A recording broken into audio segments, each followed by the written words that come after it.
Viteški festival koji organizuje Udruženje za zaštitu starih zanata i veština Zatočnik održava se u Niškoj banji. Posetiocima će biti dostupan sve do 4. avgusta. Pored prikaza borbenika veština, vitezova i srednjovekovne opreme, za posetioce su pripremljene i razne aktivnosti i radionice u duhu srednjeg veka.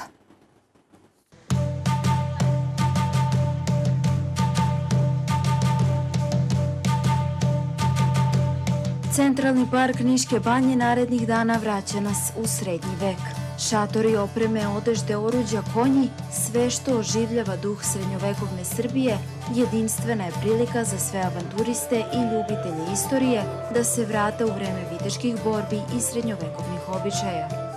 Imamo dosta radionica ovde, počinjemo srličarske radionice, proizvodnja, da kažemo, nekih predmeta od kože, gravura na drvetu, rad na tekstilu, lukarska radionica, tu je, da kažemo, i rad sa keramikom, vajarstvo, nešto. Tu je radionica sa konjima gde deca mogu da jašu konje i da vide kasnije borbe konjima, razne tačke na konjima, gde je to prvi put ovde odrađeno u Nišu i okolini.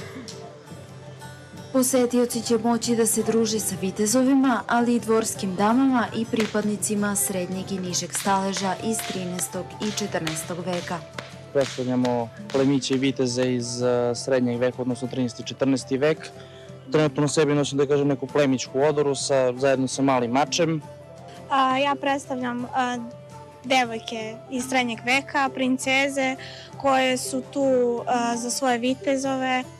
Moja odežda je tipična odežda srednjeg staleža, da kažem, običnog malog čoveka. Osim obilaska viteškog sela, imaće prilike da isprobaju svoje veštine u starim viteškim igrama, u streličarstvu i jahanju. Kako bi posetiocima dočarali davni 14. vek u najboljem svetlu, festival su uveličali i vitezovi iz Kraljeva. Imamo brojne iznenađenja, brojne viteške borbe.